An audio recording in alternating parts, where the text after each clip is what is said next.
اشنو واقع في التحكيم المغربي؟ احسن حكم عندنا الاعتزال قبل الاوان. فرق رؤساء ومدربين ديالهم حطوا الاستقاله بسبب التحكيم. جماهير ما راضياش واعلام كيحتاج.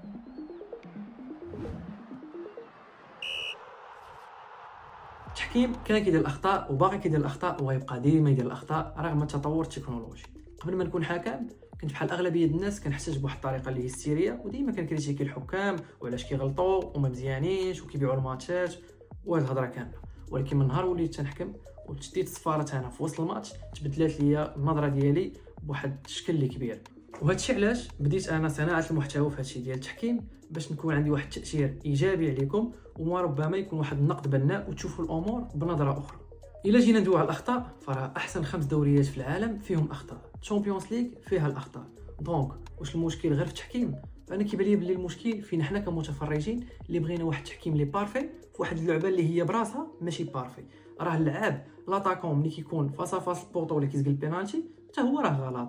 غارديان كيشد الكره وكتهرب ليه وكتماركا راه غلط. لونترينور اللي كيدخل بعض المرات بتشكيله اللي ما قراش فيها الخصم مزيان حتى هو راه غلط. غير هو الفرق فين كاين هو ان هاد الناس كاملين وراهم جمهور اللي كيدعمهم المره الاولى والثانيه والثالثه، ولكن الحكم الغلط الاول كلشي كيهيج عليه. شخصيا كيبان لي بلي التحكيم المغربي ماشي بداك السوق كيف ما كيتسوق ليه، فهو تحكيم كيساير المستوى ديال البطوله الوطنيه اللي كنشوفوا مؤخرا انها حتى هي تراجعت بواحد الشكل اللي كبير بزاف. باش نختموا، التحكيم المغربي ماشي سيء كيف ما كنتخيلوا، ولكن كاين بزاف ديال الامور اللي خصنا نخدموا عليها ونطوروها. كنتمنى اننا نبداو ندعموا الحكام ديالنا وما نضغطوش عليهم، لان الضغوطات كتزيد غير اخطاء اخرى.